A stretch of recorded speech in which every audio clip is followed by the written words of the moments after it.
அவங்களுடைய முகத்தை பார்க்காம எங்களால் இந்த இருக்க முடியல. ரொம்ப பாதிப்புள்ளா இருக்கும். இப்போ அவங்கள நம்பி தான் வந்து இந்த பசங்களாம் இருக்காங்க. இவங்களுக்கு மற்ற அவங்களுடைய இவங்க தான் சார் அவங்களை ஊண்டுகொள்ள. இவங்களுடைய தூண்கள் இல்லாமல் வந்து ரொம்ப கஷ்டப்படுறாங்க சார். அதே மாதிரி அவங்களுடைய மனைவி நம்ம நினைச்சவங்களுக்கு எப்போ உங்களுக்கு எப்போ தகவல் சொன்னாங்கம்மா? அவர் எப்போ வந்துட்டு போனாரு?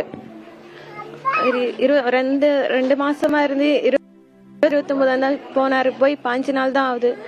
இன்னைக்கு 10 மணிக்கு தான் தெரிஞ்சது அவர் டெத் ஆயிட்டேன்னு சொல்ல. இன்னும் அங்க அவர் எந்த நிலைமையில இருக்கான்னு சொல்லி எனக்கு எந்த ப்ரூஃபும் இல்லை. எல்லாரும் வாயால சொல்றாங்க, அந்த ஐடி ப்ரூஃப் வச்சுதான் சொல்றாங்க. டெத் லிஸ்ட்ல பேர் இருக்கு அப்படின்னு தான் சொல்றாங்க.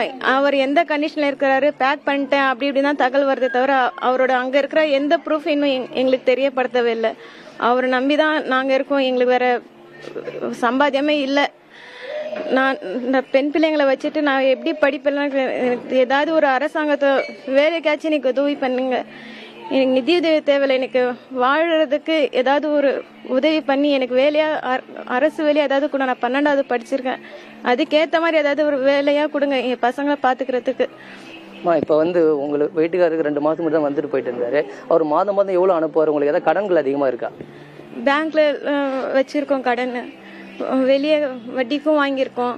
அவர் லாக்டவுன்ல வந்து போய் துபாய் வரைக்கும் போய் நாளைக்கு குவைட் ஃபிளைட் ஏறினாக்கா லாக்டவுன் போட்டு மறுபடியும் இந்தியாவுக்கு அனுப்பேன். அந்த கடன் எல்லாம் சேர்த்து ஒரு எல்லாம் பார்த்தா 8 லட்சத்துக்கிட்ட இருக்கு. அங்கங்க கடன் வாங்கி எல்லாம் நான் எப்படி அடைப்பேன்னு கூட தெரியல. அதுக்காக தான் நான் போயிட்டு நான் ஏதாவது பண்ணி நான் அனுப்புறேன் அப்படின்னு தான் சொல்லி போனாரு.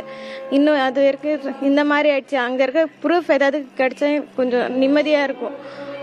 அதாவது இந்த பகுதியிலிருந்து இவர் உயிரிழந்தது பெரும் சோகத்தை ஏற்படுத்தியிருக்கு. அது மட்டும் இல்லாம இவங்க 2 பெண் பிள்ளைகளை வைத்து அந்த குடும்பத்தை நடத்துவது மிக கடினமான சூழல் இருந்தால் அரசு வேலை கொடுக்க வேண்டும் என ஒரு கோரிக்கை வச்சிருக்காங்க.